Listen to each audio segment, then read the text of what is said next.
আমরা দুনিয়াতে আসার আগে সবাই ছিলাম আম্মার, বলেন না আম্মার।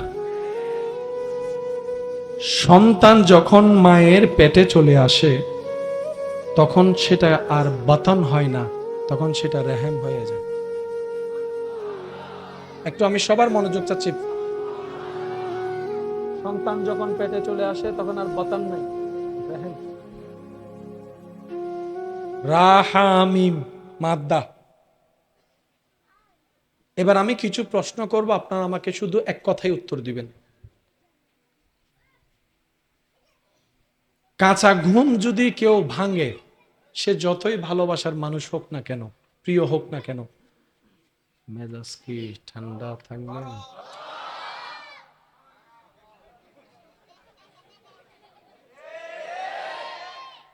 কারণ ঘুম নিয়ে কারো কোনো কম্প্রোমাইজ।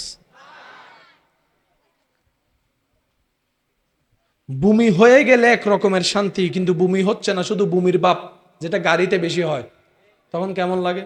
কেউ যদি এসে বলে, ধরেন আমি তোমাকে গোলাপ ফুল দিচ্ছি, আই লাভ ইউ, তখন আপনি তার উত্তর কি দিবেন?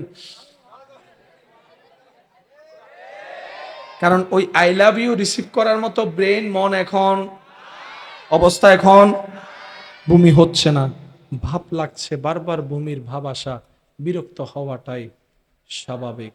হাঁটতে না পারা, বসতে না পারা, বিরক্ত লাগা স্বাভাবিক। তারপর ঘুমাতে না পারা, বিরক্ত লাগা স্বাভাবিক। ওয়াশরুম করতে না পারা, বিরক্ত লাগা স্বাভাবিক।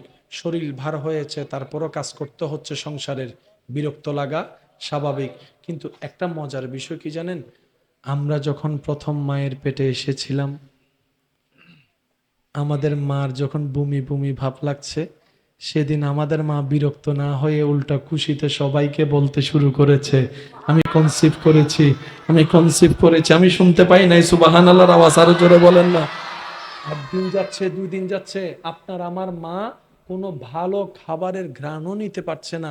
খাওয়া তো দূরের কথা, ঘ্রাণ লাগলেই বমি চলে আসতেছে। কিন্তু আমাদের মা বিরক্ত হয় নাই, কেমন জানি মুস্কি মুস্কি হাসতেছে, মুস্কি মুস্কি হাসি চেহারায় ফুটা যাচ্ছে। দিন যেতে যেতে যেতে আস্তে আস্তে আপনি আমি যখন আম্মার পেটে বড় হওয়া শুরু করলাম, বাহির থেকে পেট দেখা যাচ্ছে, তখন সে বাচ্চা যখন আমরা পেটের ভিতর নড়াচড়া করছি, সবাই ঘুমাই গেছে, মাও সারাদিন কাজ করে মাত্র শুইতে গেছে।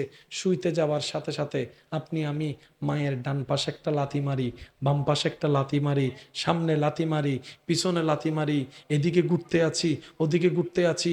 জগতের কেউ বুঝতেছে না, জগতের কেউ নাই, সবাই শুধু ঘুমাচ্ছে। আমার বাবা, আপনার বাবাও পাশে ঘুমাচ্ছে, জানে না মার খবর আমরা পেটের ভিতর কি করছি।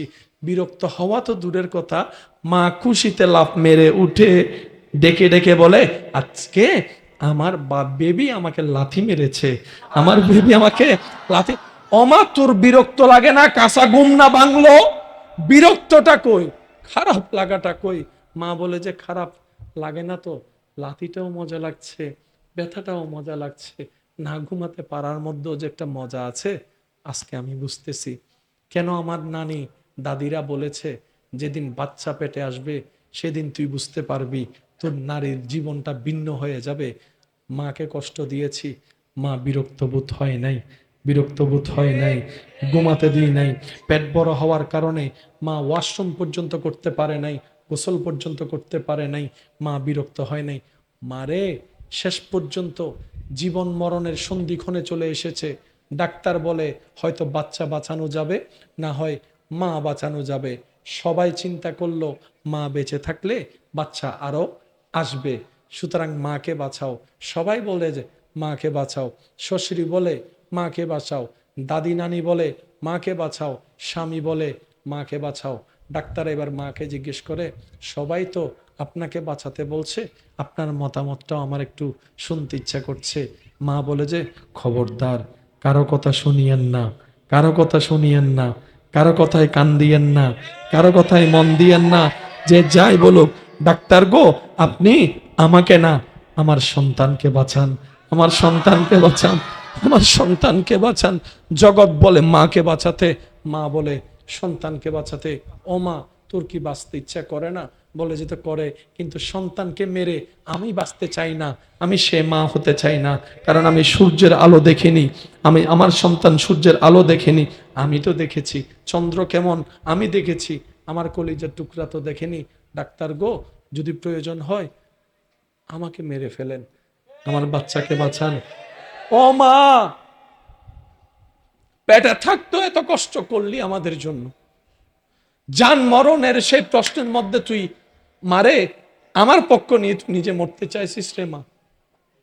দুনিয়াতে আসার পরে সে মার আর আরাম নাই। 3টা বাজে উঠে দুধ খাওয়া লাগতেছে, দুধ খাওয়ানো লাগতেছে, 4টা বাজে উঠে দুধ খাওয়ানো লাগতেছে, প্রস্রাব পায়খানা পরিষ্কার করা লাগতেছে, আবার সকাল 6টা বাজে উঠে ঘরের কাজ করা লাগতেছে, এমন পরিবারও আছে। মা বিরক্ত হয় না? ও মা, মানুষ হিসেবে তো তোর একটু খারাপ লাগার দরকার ছিল, বিরক্ত হওয়ার দরকার ছিল, গেল কই? মা বলে যে এটাই তো রবের দয়া, এটাই তো রবের রহমত, এটাই তো রবের দয়া। যতদিন বতন ছিল পরিবেশ একরকম হয়েছে, এখন থেকে রেহাম হয়েছে, পরিবেশ ভিন্ন হয়েছে। এবার রব ডাক দিয়ে বলে, বান্দারে এটাই তো তোদেরকে দেখাতে যাচ্ছি, তোদের মায়ের চাইতে হাজার হাজার গুণ বেশি আমি আল্লাহ আমার বান্দাদেরকে ভালোবাসি। সুবহান আল্লাহ বলছেন, মিসকাল যাররা, কাল হাসরের ময়দানে তোমার পুরা জীবনের ঘন্টার হিসাব নয়, মিনিটের হিসাব নয়, এক একটা সেকেন্ডের হিসাব আমি রবকে বুঝাই দিয়ে যদি আমাকে খুশি করতে পারো, তারপরে তুমি জান্নাত পাবা, এর আগে তুমি জান্নাত পাবে না। এবার সেই প্রশ্নটা নিজেকে করেন, এমন কে আছে পৃথিবীতে যে প্রত্যেকটা সেকেন্ড আল্লাহকে হিসাব বুঝাই দিয়ে জান্নাত পেতে পারে? নাই, নাই, নাই। তো যাবেন তো জান্নাতে, যাবেন কিভাবে? আল্লাহ অনুমতি না দিলে জান্নাত পাওয়া যাবে? আল্লাহ রাজি না হলে জান্নাত পাওয়া যাবে? তাহলে এই কথাই আমরা সবাই একমত।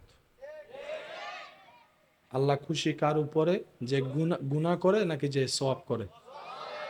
এবার সত্যি করে বুকে হাত রেখে একটা কথা বলবেন, আমাকে আমি চিনি, আপনাকে আপনি চিনেন, আমার জীবন আমি জানি, আপনার জীবন আপনি জানেন। সেই জীবনের হিসাবটা মাথায় রেখে আমি মোকাররম বাড়ির জীবনে আমার জানা মতে আমার সওয়াবের চাইতে গুনাহ অনেক বেশি।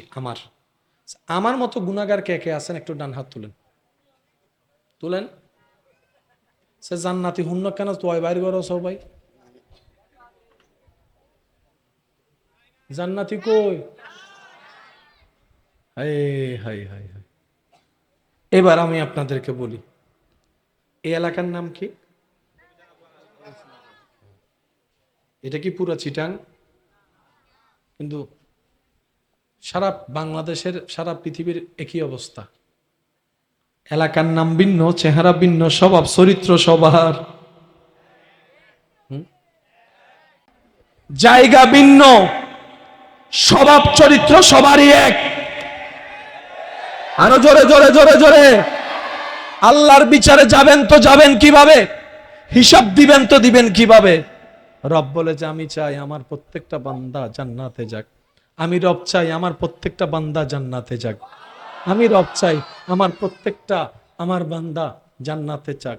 তাই তো আমি আল্লাহ জাহান্নামের চাইতে জান্নাত একটা বেশি বানিয়েছি, কষ্টের জায়গা বানাইছি 7টা, শান্তির জায়গা বানাইছি 8টা। এবার আমরা বললাম, আল্লাহ যে গুনাহ করছি জান্নাত পাওয়া তো দূরের কথা। আমার সাথে যারা একমত তারা একটু বলেন না রে ভাই, আল্লাহ যেই পাপ করছি জান্নাত পাওয়া তো দূরের কথা, গ্রাণ। আমি তো জানি আমি কত বড় বাটপার, আমি তো জানি আমি কয়টা ভালো কাজ করছি, কয়টা খারাপ কাজ করছি। আমি তো জানি নামাজটা পড়েছি, জগৎ দেখেছেন আমি নামাজি, কিন্তু নামাজ পড়া অবস্থায় যে আমি কত কিছু খেয়াল করছি, আমি ছাড়া আর কেউ।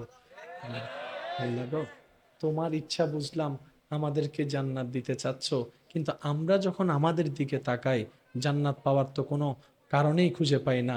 রব বলে যে এই জন্যই তো তোদেরকে বলি একটু গবেষণা কর, বুঝার চেষ্টা কর। বান্দারা, তোরা কি ভুলে গিয়েছিস আমার নাম একটা আছে রহমান, আমার নাম একটা আছে রহিম, আমার নাম আছে একটা রহমান, আমার নাম আছে একটা রহিম। আল্লাহ তোমার নাম তো আহকামুল হাকিমুনও আছে, ন্যায় বিচারক। তো ন্যায় বিচারক কাকে বলে?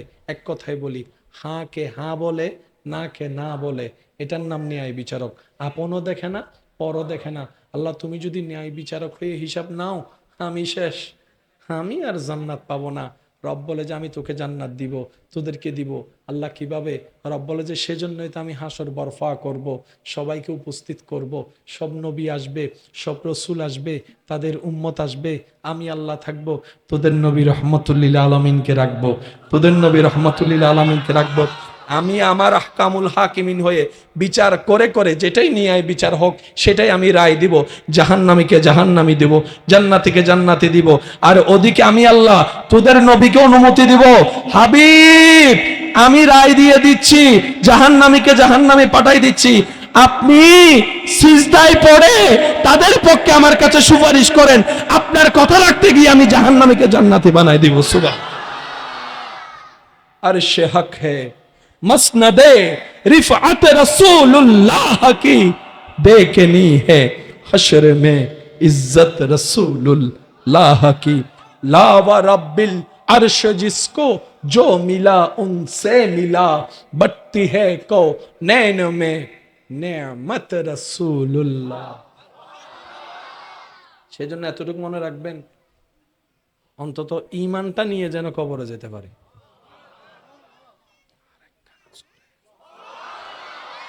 যতটুক পারবো ভালো আমল করব।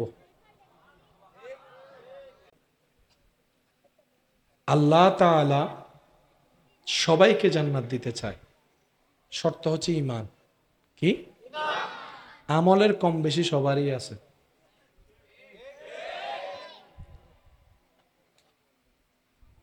ঈমানটা যদি থাকে, কবরের পরীক্ষায় যদি পাশ করতে পারি, রব বলে যে হাসরে আয়, বাকিটা আমি রহমান দেখে নিব।